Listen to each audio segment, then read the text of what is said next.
Hey up everyone, welcome to Enlighten the Shadows. This is episode 26. Delighted to have you watching myself and my guest today. Today, some people might not know the fellow I've got on board, but I'm telling you something, I am curious about today's episode. I'm interested and I'm a little bit excited to just find out another amazing bloke that is in this country who's passionate, the same things that I am. So this is just going to be like, hopefully a bit of fire for us to get inspired, to create that entrepreneurial spirit in us and actually to dream big and make this world a better place. So yeah, welcome to episode 26, as I say. This is like the Shallows, and we've got Jack Knowles. So hey up mate, how you doing? You all right? Hi pal, how's it going? You good? Yeah, we're all sound.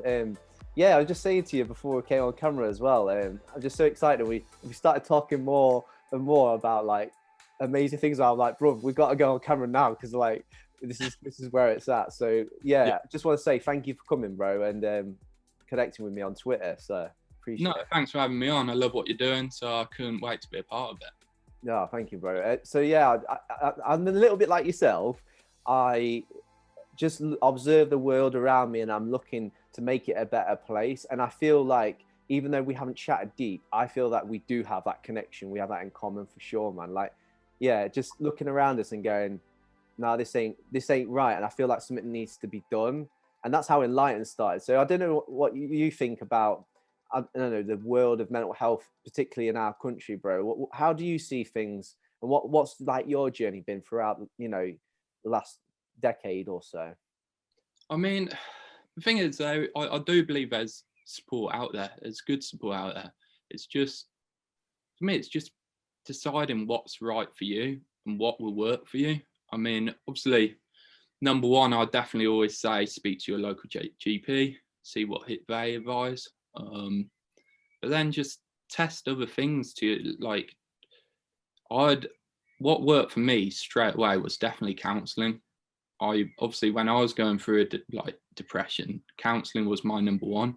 But it didn't work. It doesn't work overnight. I mean, I went to 3 different counsellors, and the first 2, it just didn't feel right.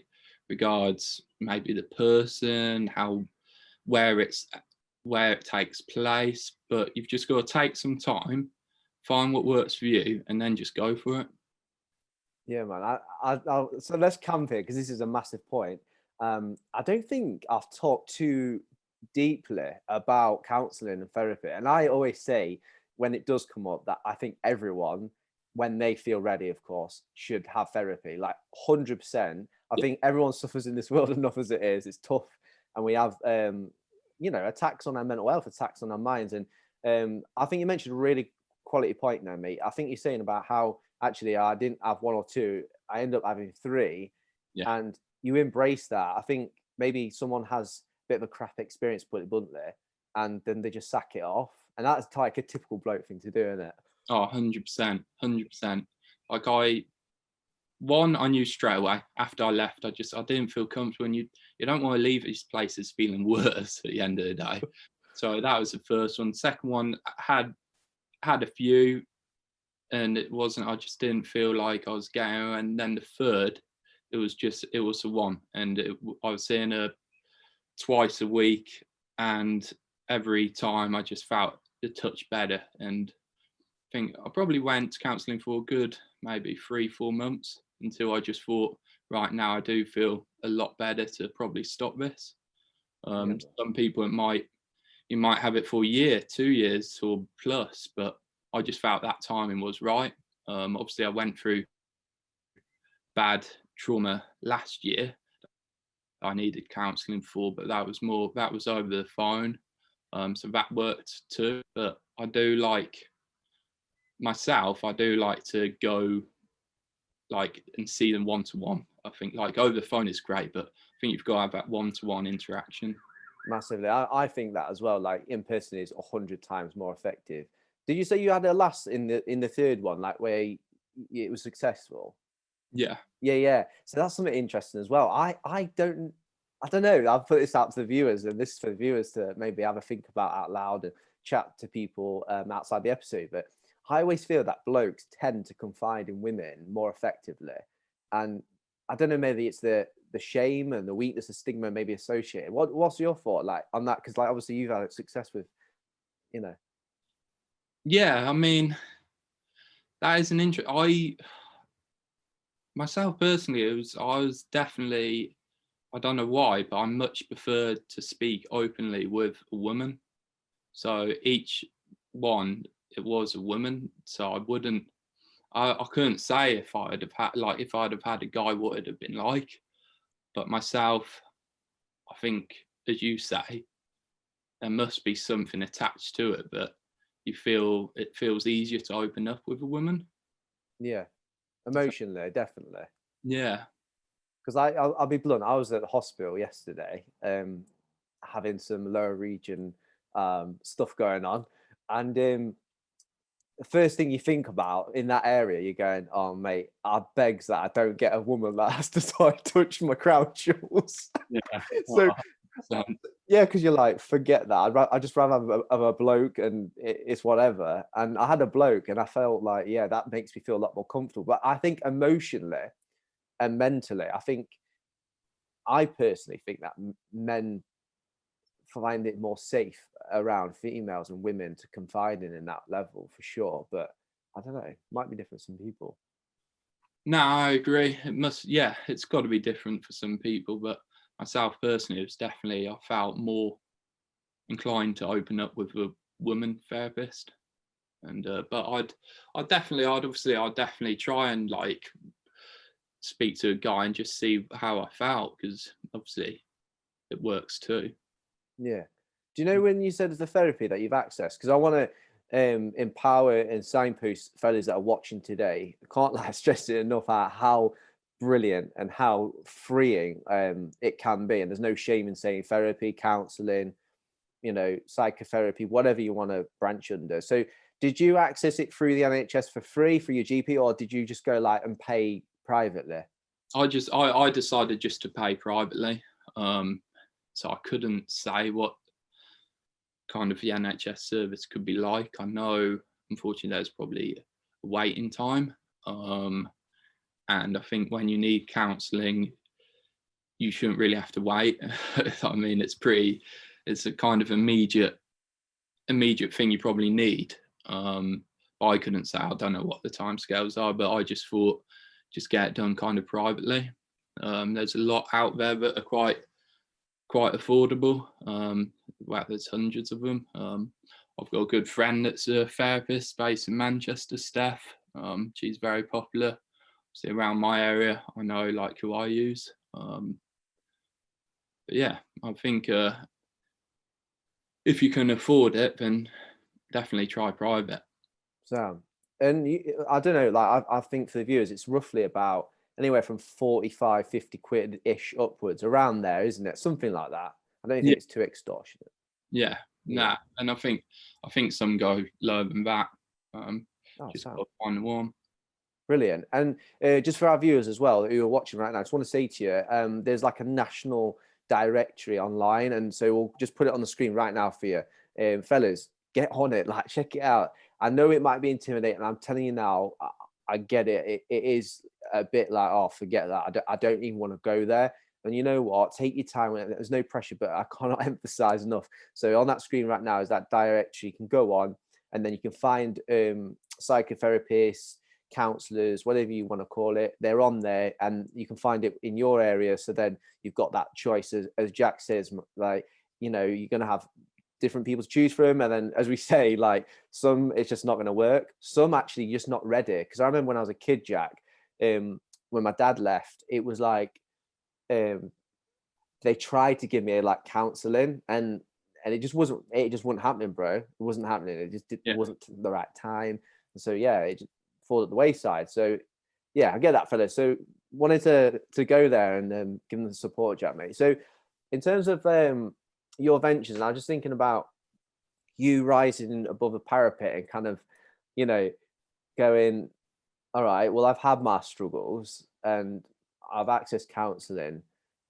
Like, how did you then transition from that place where you're struggling? Because I want to make this really important for our viewers. Like, you can't help or fix anyone if you're not I wouldn't say fully, but you're not in a good place yourself. So like, what was like the time frames? Like, how did you transition from that point of, right, yeah, I'm passionate about mental health, to then pioneering into the ventures that we'll talk about in a bit? Like, what happened with you, bro?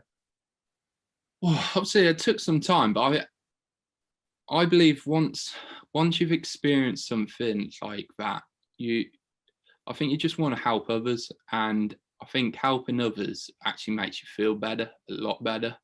And to know that you're helping someone who might be in the state you were in, that's the kind of support you want. I mean, as I say, like as we've spoken about, the counselling is great, but also then speaking to others that have been through it could even be better, like better than that. To know that, right, Jack Knowles, he was in such a state that he didn't want to live anymore. That's how I feel. But now look at him now, he's running like a tech company. Like that just gives you kind of the inspiration to say, look, right, I want to get through this as well.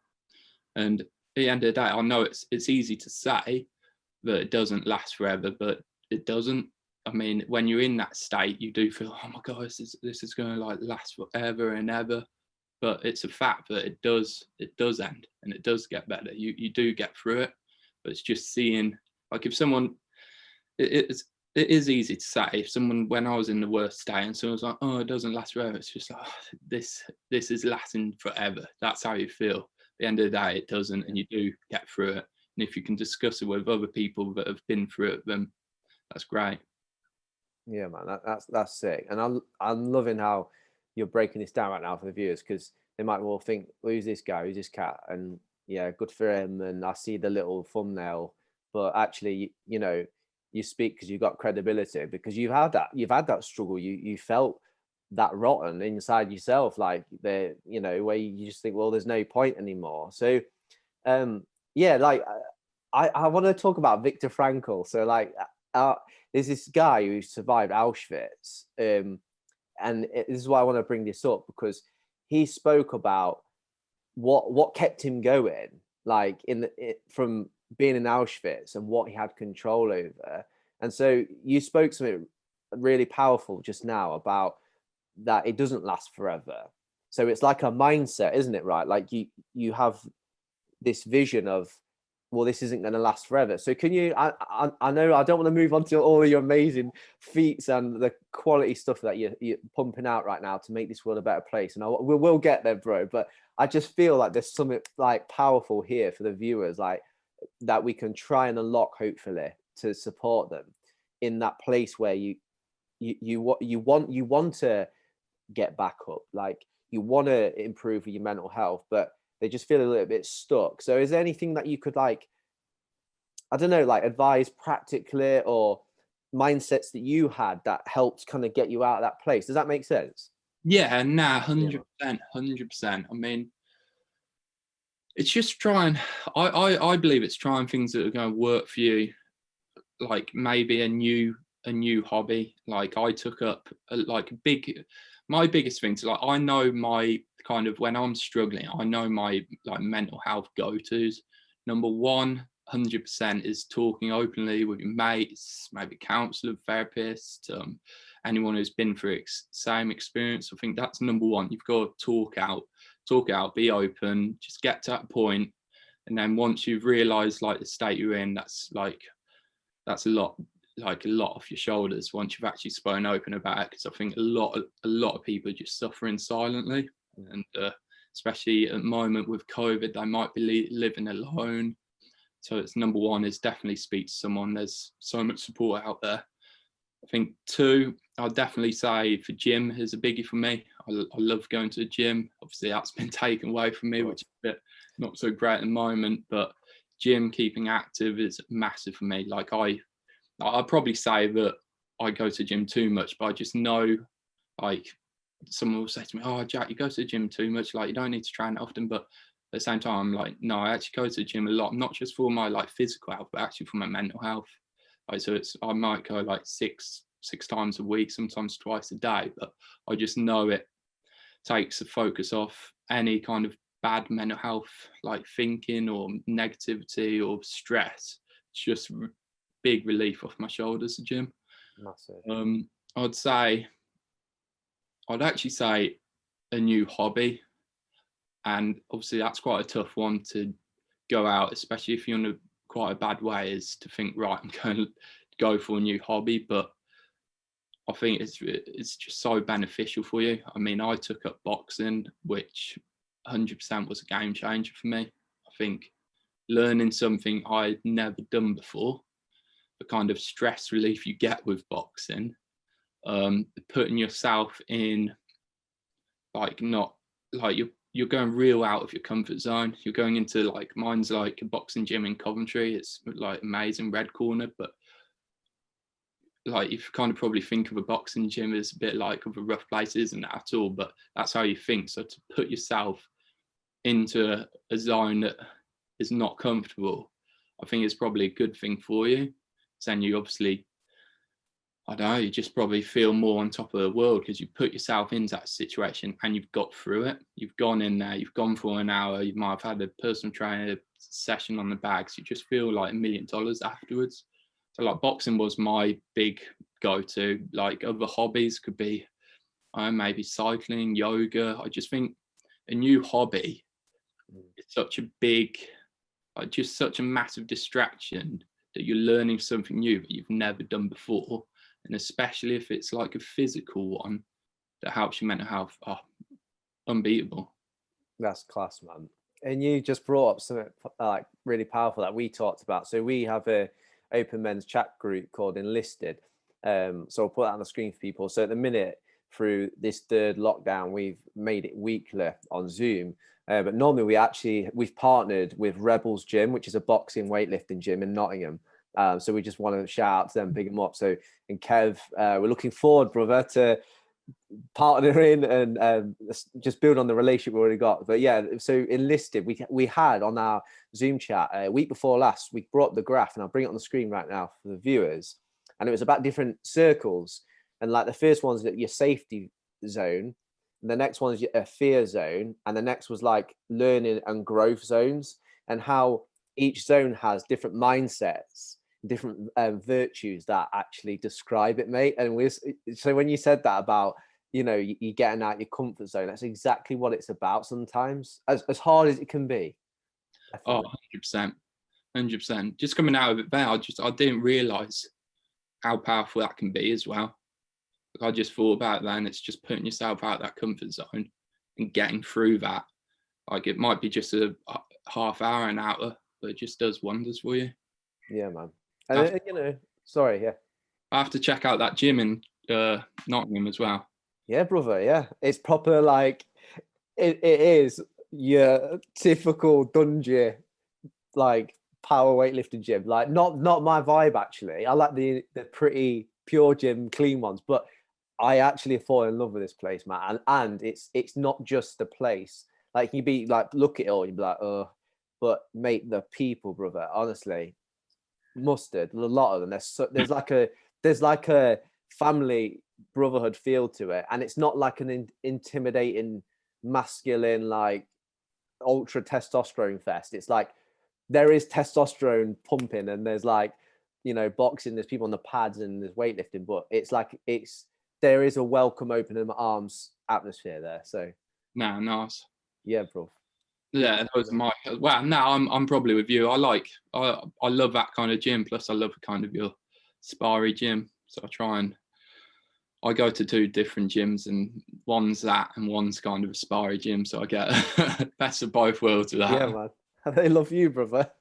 Nice one. And that's broke me. And I'm glad you brought up about the gyms. We spoke to 7 out of the 11 Nottinghamshire MPs online last month, and we're just trying to like get them to see the crisis that, you know, men's mental health and male suicides at a 20-year high without any COVID data, especially with suicide, the coroner reports. And we're fighting for the gyms. We're trying to say to them, like, you know, is there a way we can, you know, and we showed them the data. It was around in our survey we got, it was around 33% of males put that not having the gym open has affected their mental health negatively in some way. And then you've got to remember, not everyone who did the survey actually goes to the gym. So that was quite a high number, brother. So I can't believe that they've closed gyms like that. I can't get my head around it. I just can't believe it's like they've done that. I mean, there's loads that they could put in place that allows people to still go to the gym. Say like just one, like you're just singly allowed to go to the gym at a time. There's like only maybe 20 people, whatever amount, to be allowed in at that time. But there's so much that can be put in place that is, I can't get my head around. I'm actually shocked that they've done that, and still, what is it, the 12th of April? So it's still, what was it, 7-8 weeks to go? Provisionally, yeah. And you just go, when I went to Pure Gym, bro, they had screens everywhere. They divided the machines. Everyone was spraying, wiping down before and after. It was quality. And I'd love to see that cross-infection rate of COVID in that gym, in Pure Gym in Castle Arena, because I'm telling you now, it was like a freaking laboratory. It was pristine, bro, honestly. And I go, oh, yeah. Yeah, it's unbelievable. I can't get my head around it. Like the first lockdown was quite calm, but then the second, that nonsense lockdown we had for like 3-4 weeks. But this lockdown has just been another level, really. And like for them to, that they should be opening the gyms next week or week after. Like they've got, in my opinion, they've got no reason not to do that. I mean, gyms can put in place, as you say, all of just everything, like to keep it clean and right. No one's, like they can say, no one can speak to one another. Do you know what I mean? And like you keep your distance, and the gyms can put all that in place, but they won't change it now. No, I think it's like, it's been so long. It's like, oh, we'll crack on. But no, I'm with your brother, and I say it loud and proud. I am not happy with that decision from the government, and I think it was rotten on a lot of people. And it wasn't about cross-infection rates, because I've done the research, and I'll put it on the screen right now. I'll be a man of my word now. I'm ready to put my reputation on the line. So if I look like a mug, then so be it. But on the screen is some data of the cross infection rates from different industries, and I'm certain the gyms is right down there. So we'll bring the data on right now for the guys on the production. But yeah, so man, this is class. We're going in terms of like that point where you're saying push yourself to try a new hobby, continue to do the things you love, and then obviously before then we're talking about accessing counselling and that. So thank you for that, brother. But so you went through this period of then seeing that you could bring something to the world. So can you share with the viewers like the pioneering spirit you've got, and like what drove you to start YAPA, and like what all kicked off of that? And what is YAPA? Because people would be like, okay, I've seen the thumbnail, but what the heck's YAPA? Yeah.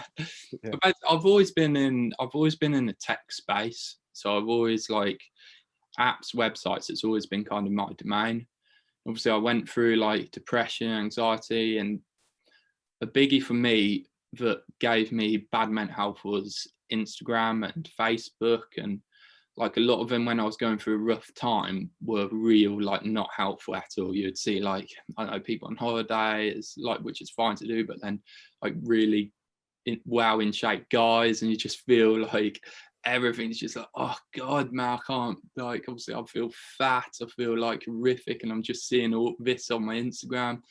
I've just posted this photo, why has it only got 2 likes? Do you know what I mean? You just start, all of this just builds up, and it's just like, oh my god, at the end of the day, they're just like social apps. There's no real meaning to it. But I just thought, when I was going for it, I just thought, right, I've got to think of an app that's not all about likes, not all about photos, somewhere you can find like local help. And then I got it all like listed out. Before this, I ran like some like websites and another app, but I never really thought of launching another app. But when I listed all the functions that I wanted, it was kind of a no-brainer to get this launched. I just thought, an app that is still a social app, so you still connect with like other friends or people on the app, but it's all about how you're feeling at that current time. So you send out a yap depending on your mood, which can range from like good stuff, like you can be happy, positive, etc., but also not so great stuff, like you're feeling anxious, depressed. And then once, like, say, like a function is, say if you've done 3 depressed yaps within a day, we obviously know there's an issue with this user. So they sent a message with all local help to where they're located. And then obviously there's regards like for no likes and number of followers, I think is really like beneficial. And so I put all those functions together, and obviously I spoke to Chris Kirkland, who's a good mate of mine now, and we had a meeting about it, and he just said, Jack, this is a no-brainer. You've just got to get this launched. And spoke to like the techies about it. We just got it launched really quick, and from the launch it's just gone amazing. I mean, it's featured a lot in like newspapers. It was on Sky News, Talk Radio, and yeah, I think it's used in about 80 countries now. That's sick, bro. Yeah. Congrats, man. That's sick. What does YAPA stand for? It stands for You Are Perfect Always. And yeah, and people send out yaps. So it's like, obviously people send out tweets. We've got yaps. I like that. Yeah. Yeah, man. What inspired you to bring that name? What was all that about? Don't know really. It just came like, I wanted like a short like name. I want it to be a household name. I want YAPA to be the app that really cares about people's mental health. Like we've got zero tolerance on trolling, any like bullying. We've got zero tolerance. So anyone who downloads the app, they've got to register via the phone number. So obviously if they've ever trolled or bullied on the app, their phone number gets banned. So I find it obviously very difficult to rejoin the app. Like obviously your Twitter, your Facebook, etc. You can just register a new email. So it's quite easy for people to do, but we've just got zero tolerance on bullying and trolling. That's sick. Because I can't stand that crap. It really winds me up. Like even just the last month or two, where you go, all right, racism exists, but it's really minuscule in this country now. Like it's really minuscule. And then you see like Martial, Rashford, and I think the women's player for United as well. And you just go, really? Like we're still having to do this kneeling thing when I'd say 99% of the country is just not racist whatsoever. And when you've got this small portion of people online who are for some unknown reason allowed to get away with it like all day long, and you just think, wow. So big up to YAPA, man. Like dicking it on those trolls, man. Love it. Kick them out. I mean, what we're keen to probably do like in the future, so it gets really strict, is like an ID registration. And I think that should come into place with your big networks as well. I don't know if they will or not in the next few years, but you've got to register via your like maybe driving license or passport. Got you. So then you have really got no chance of doing any kind of bullying or trolling or just anything like that. I'm pretty certain Twitter and that will put into place in the next few years. So they can't not really. Yeah, too much crap. Yeah, I know Rashford, he says like they should just get banned, these users, but these users can just get a new email and download it again. It's very easy. The only thing that can do these big companies is do ID registration, which I'm sure they will do maybe. Yeah, man. Well, let's unpack this up, because so I've been on it. Actually, I love it. I love the principle of it. I love what it's about. So when I went on it, like you register it, and then you've got like the moods and the different. So they're all color coordinated, like the squares of like what you feel.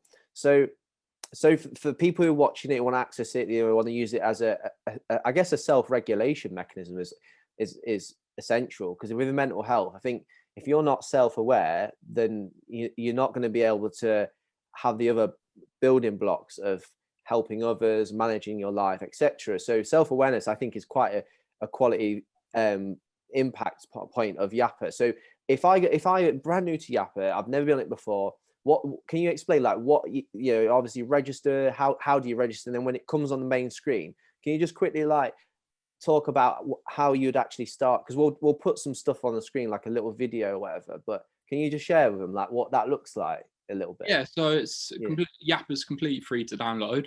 It's available on Android and iOS. You register, as I say, by your phone number. It's very quick and very easy. you go through a process of, you can follow other people that use the app. Maybe like they might be like well-known personalities, but they could also obviously be your friends that might use the app.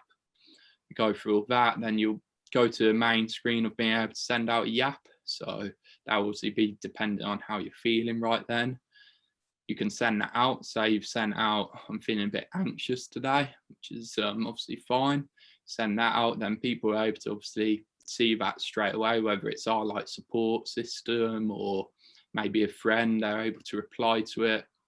They can instant message you. A nice function we've got is if you instant message someone, the background color changes to the color of their YAP. So say the anxious YAP is red, so their conversation will change to red. So you know that at that time, if speaking to someone who might be feeling a bit anxious, so obviously you want to discuss why they're feeling that way, or send them any like resources or local help. Like the local help section is really good and very popular. So it literally just pinpoints where you're located, and loads of local help surrounding you, whether it's, as we spoke about earlier, the NHS or a private counsellor, or even we've even listed gyms. Sick. Come on. Yeah. Love that. So ENLIGHTEN, we want to use it. We want to use it more because we're all about networking and community and, you know, uplifting other people. If someone's got something to bring to the world, it's going to make it a better place. And we're like, no, that's not a competition. That's not a rival. That's a brother. So there's a whole reason, like, as well, with coming after this episode, I want to move forward. And so we've got 440 blokes, right, that from nowhere in May of lockdown 2020, when I was struggling with suicidal thoughts, with anxiety and depression myself, never struggled with that stuff fully before. So now we've got, thank God, 400 plus subscribers on here, and it's growing month by month. And then we've got all these blokes, mate. We've got 440 blokes on the private Facebook group. And so I want to try and, you know, I want to try and support them and you know, this could be a tool for them. So if I was to promote it on the group, would they then know that I'm a friend? So say if I've got it already, but they come on it, how would they be able to connect with me as a friend? So then we can like, they'll need to either search for your user, right. or if they've got your phone number, it comes up listed already, so they can add you straight away if they've got your phone number. But other than that, there's for your search bar, they'll just put in your username. And does your phone number show up to anyone on there, or is that just kept? Nah, there's nothing. Right. No. No. Yeah. I'm just making sure, brother. I'm making sure, so so people know. So yeah, no, I wasn't thinking that you would expose people's confidential information, but I was just thinking, yeah, I see you. But yeah, man, this is good. You know what? I want to be a man of my word. I want to use YAPA more habitually, and sorry. Yeah, we've got a massive update coming out. That's going to be in the probably summertime, but it's another level. Honestly, like, I can't say too much about it. All I can probably say is there's going to be a lot of functions on there that you can use, and it will reward you for doing them, and the things that you do are very beneficial to your mental health. Sick. So, if that makes sense. No, I know. I see you. You got to keep the curtain closed still. Yeah. I'm not going to prod. I'm grateful for that little incentive and tease. I'll be looking forward to that, man. And brilliant. Good on you. That's class that you're doing this and supporting people in this way and growing yourself and analyzing and not just go, oh yeah, look what I've done, and sipping champagne on ice. You're still going, right, well, how can we grow? How can we make this better? I love that, man.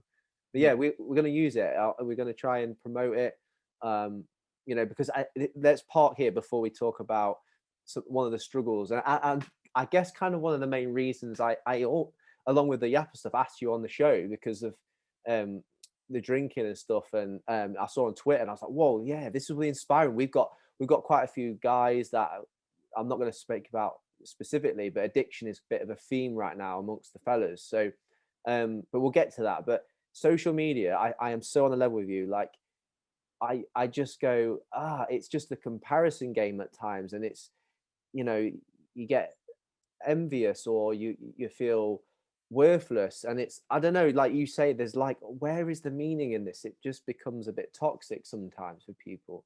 So yeah, I just want to big you up, man, and say we're going to try and use it. And Yeah, awesome. I mean, we're looking at integrating like groups as well, so it'd be nice if you guys came on as a group. People could join. that'd be sick, 100%. Because Yeah. I think, so just as well, before we move on, I want to ask this about YAPA. So say, can you have group posts potentially in the future where, as you've just said, there'll be like a group section, so then people can check in on each other, how they're doing? Because that can happen on our group, but I don't know, just it's a lot of admin work, and there's a lot. Yeah, Yeah, nah, definitely. That's what we're looking to integrate. 100%. quality. Love you guys on board. 100%. Yeah, man. Well, we're here because we believe in what you're doing, and actually, we need each other. Like, as in the guys on my group, I need them. I need to have a bit of a rant sometimes when I'm struggling, and I try to do that, and vice versa. So yeah, I just think it's a really safe place for blokes to check in where they're at in their head. Because sometimes we don't do it. We just crack on, keep your head down. I'll be all right. It's like, really though, is it? Is it all right? Yeah. Yeah, No, man.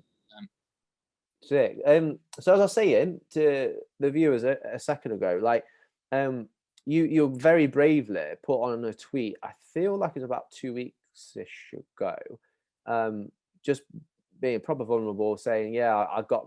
I feel like you used the words, "I became someone I didn't ever want to be," or something, and you said you start to drink a lot. So, if you're comfortable, are you all right to chat about what happened in that, like what period of time was it, and how do you help to identify what was going on, so then people watching go, oh shoot, yeah, that could be me too, and maybe I need to make some steps of change, sort of thing.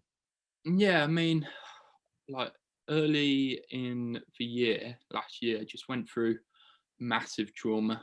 I mean, like I'd say probably the worst thing to happen to me happened, which obviously, like my dad had a bad accident, which is like obviously hard to deal with still a bit.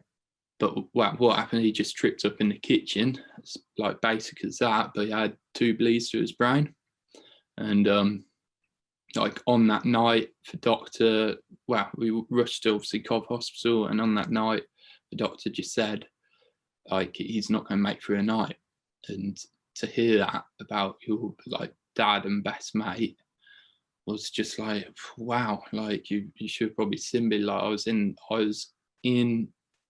the Coventry car park, just collapsed in the middle of the road. Like I was in bits, couldn't believe it. And just it was so out of blue, out of nowhere.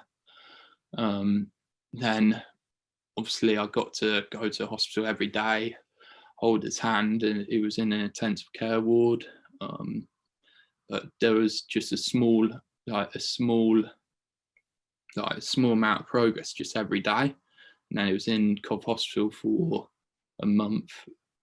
And then he went to rehab hospital, and he was making progress every day. And like now, touch wood, he's like nearly like 100% back to himself, but which is great.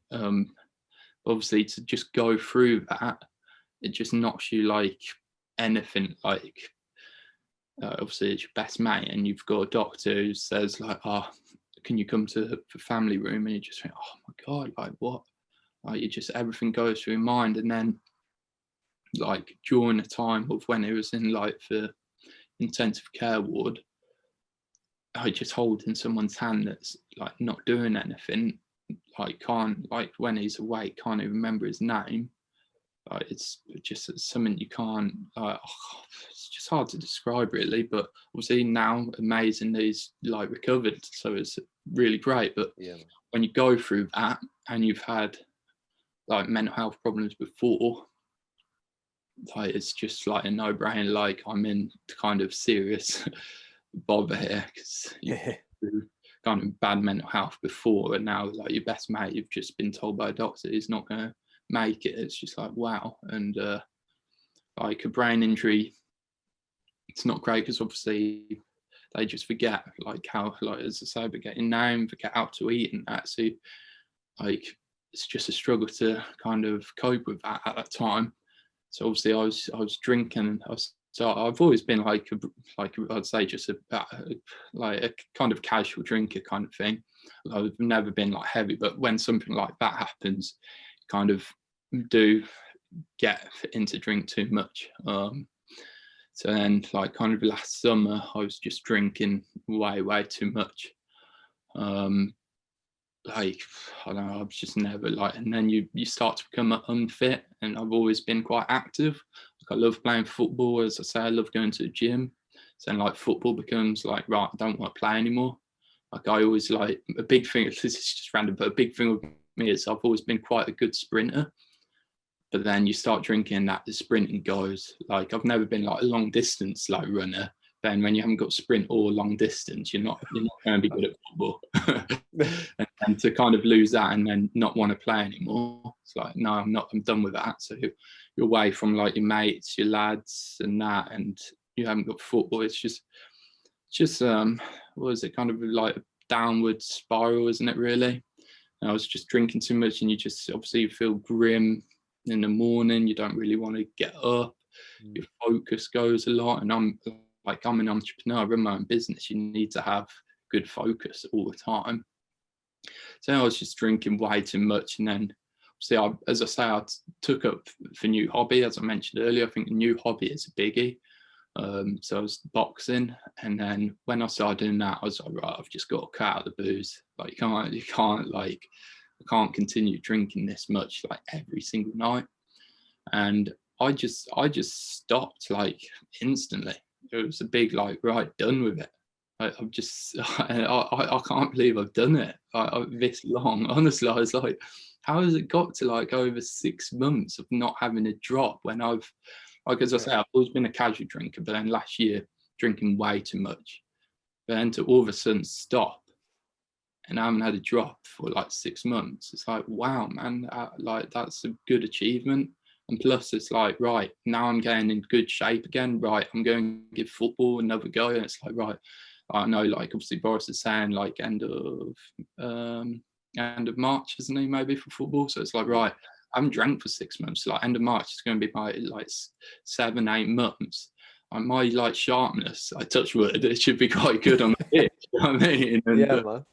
So it's just amazing. I'm just like to do something like achieve something like that. It's something that like anyone who decides to stop to drink and it goes month by month and then you hit 6 months, it's like it's a big achievement that you look back on and you think, you know what, I'm going to make this a year now, and then it'll be a year. And just, do you know what I mean? It's something you can be really proud of. Like, sick, bro. That's so cool. So I'll be vulnerable here. I'm not a lot of people know this, and it's a bit like, wow, like you've just like laid it on the line. I'm so inspired by your bravery, man. Even just sharing that, and I know that would have took a lot to share and to like you going it in your head, not only just the drinking and what all that's associated with that, is also the acts with your father and all those feelings, man. So massive respect to you, bro. And but I'll share something that happened with me. So why ENLIGHTEN started, like I've been told individually, my wife and I, we can't have kids. We've been waiting 4 years for kids. 32 now, may not look it. So you know, being patient with all that and doing my best. And then I was waiting for my new job to start. Lockdown came. My stepsister passed. She took her own life 3 days after we lost our baby, and it was just like this huge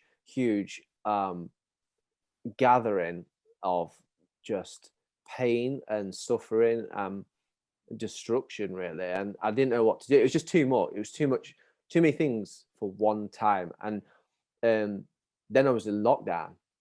So in lockdown, there was like, we don't have a garden, and the weather was nice, so it was just walking all the time. Just doing walking, and you know, I'm quite a slim guy. I'm quite cut. Been like that my whole life from playing football, like you. And I started getting like fat, like around the sides here, say that around here, Yeah. like proper chub for me. People are like, what's wrong with you? But I did, and got on fit. Had no motivation, literally nothing. Felt tired. Didn't want to go outside. Didn't want to exercise. Like you, just couldn't be asked to play football. And then when the lockdown finished, I thought, yeah, I'm fine. It's great. So anyway, we had the new cohort, our boys, that we'd go out in town in Nottingham, and everything was dropped. And I go out and have a couple of drinks. That's me. That's how I do. But mate, without realizing, I was doing not in the same way, but similarly, I went to alcohol, even without realizing. It's quite subtle. Like, so I had 3 or 4 nights out in the space of a month in the last summer, and mate, I was smashed, and I shouldn't have been. It's against my principles, and mate, it was the grief. It was me turning to the drink as like a substitution of that I'd get a release from it, and I did in the moment. I did, but it was not cool. Like, it's not healthy for you in multiple ways. So yeah, man, not a lot of people know that about me, but I without realizing, went to alcohol quite, 3 or 4 nights out, and got, like, just let it out. I was like, usually I have like this self-control that's involved with my faith, but bro, I just was like, you know what, this was what I thought in my head. I don't actually care. I don't actually care, so I'm going to do it. And it's quite a dangerous mindset, but yeah, man. So it feels a bit embarrassing sharing that, but I thought, flip, my man Jack's going in, so I thought, you know what, I'll stand right with you, brother. A bit embarrassed about it. These bad situations just can cause kind of bad habits, can't they, really? Unfortunately. That's well said, man. Just getting through it. Definitely. And we are, look at us now. We're sat here on a YouTube channel somehow that I managed to start out of nothing. Yeah, no, it's great. I absolutely love what you're doing. But I've got Spider-Man behind me, which isn't. Oh yeah, bro. Which is not ideal, but it's from 2002. The movie. Yeah. I'm not even gassing. I was looking at it now and then, going, "Is that a scenery?" I didn't even realize, and it's like one of those things where it's like, "Oh, it's Spider-Man," and the whole time I never knew. I'm not even joking. I was like, I'm not a Spider-Man like nerd or anything, but I'm a movie geek. I'll put it that way. Not a Spider-Man geek, but a movie geek. Nothing wrong with that. Legend, man. But yeah. Oh, I just wanted to, before we finish, mate. I try and get our guests to kind of round up and ask them enlighten Shadow's question. Because ultimately, what we believe in, bro, is stopping people from taking their own life. We really are passionate about male suicide, just preventing it. We've got some sick announcements to come, which I want to say right now on camera, but I can't, because there's time, like with your app, there's a timing of things. We're going to do a press release, but we have got massive things to come up in the city of Nottingham. But before we go, Jack, mate, I want to ask you, for our viewers, like anyone who's watched this episode so far, episode 26, they've heard you pour out some of your struggles and like go, wow, man, yeah, I relate to that a little bit. And then me going in as well a little bit. Is there anything you could give them, just like a short piece of advice, where they feel like they want to take their own life tonight or today, wherever they are, and they feel hopeless? I mean, it's just not to, you've got to feel you're not a burden. Like, that's how you've got to feel, and like your feelings, your emotions are so important. You'll have like friends, there's support out there for you. Just reach out. If you're suffering silently, you've just got to reach out, get the help. There's no like, you shouldn't think like, oh, I'm going through this, like I shouldn't. You shouldn't feel like you shouldn't be going through it. It can happen. Like, you could have gone through a massive trauma like I did. It could have just come out of the blue, but seek out, because there's a lot of support out there for you. And I'd say, like, just try and take it in steps. Just take very small steps. If you're struggling to leave a house, just go outside for a very quick stroll. Maybe if it's only like 5 minutes, then you've achieved something. You've gone out, I've left the house today, even if it's just 5 minutes. Fresh air will do you amazing. The steps also amazing. Just clear your head and just don't suffer alone. Don't suffer alone. I love that, brother. I love the first thing you said. And I've never heard that on this show yet, where you said you're not a burden. You need to know you're not a burden. That's huge, man. Because I think there's a lot of blokes who think that. Yeah, 100%. You just can't ever think like that because you're not.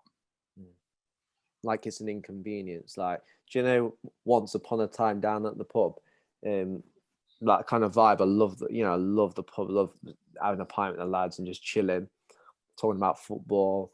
After Saturday when we played a match, chip cob as we call it over here, and there's no way you just think, right, they're gonna. In your head, you tell yourself, you do the lie, oh well, it's gonna be a burden. It's not the right place, not the right time. So, yeah, man, thanks for that. Yeah, no, that's been sick, bro. Yeah, no, I really enjoyed it. Thanks for having me on. Honestly, I think what you're doing is incredible. I love stuff like this, and hopefully at the end of the day, all I want is to help other people feeling at rock bottom. Like, they should know that it doesn't last forever. Like, the amount of people that have been massive success stories, that their past has included a rock bottom like moment of a few months, it could be like a year. There's a huge amount of people that have been through it, and like you can get through it as well. Yeah, man, definitely. I'm so excited to see the future, what it holds for myself, for Enlighten, for other fellas like yourself. And yeah, it's good, man. It's good vibes. I feel freaking brilliant right now. It's mint. Yeah. But yeah, guys, if you like this episode and you've made it this far, massive big up to yourself, because you lasted 50 odd minutes honing in and leaning in to learn more. Good on yourself, fellas. This is Enlightened Shadows, episode 26. Before we say bye to you, we're on social media. Social media has its pros, it has its cons, as we've described, so we're not going to go all in on it. But our handles just coming up on the screen right now is at Enlighten the SH1. And as I say, if you like this video, share it on your socials, please, because it might just reach one of those fellas we're talking about who are suffering in the shadows, who don't want to come out and share their struggles. But if they can access this behind the screen and feel empowered from what our amazing guest Jack Knowles has said today, then so be it. That's what we want. But yeah, see you guys next time, I believe. So last week we had episode 25 with Adam Paget, who was homeless, in prison, in the army, and he came out and now a social worker. This week's been Pure Fire with Jack Knowles, and next week I believe it will be a special episode 10 with my man Paolo Piliero, back to the early days of Enlighten. We're going to talk about all the stuff he's doing with fitness, with PFit, that he set up himself to. So massive big up to you, Paolo. But guys, this has been sick. Thanks for joining us, and we'll see you next time. Cheers, Jack, mate. Cheers, buddy.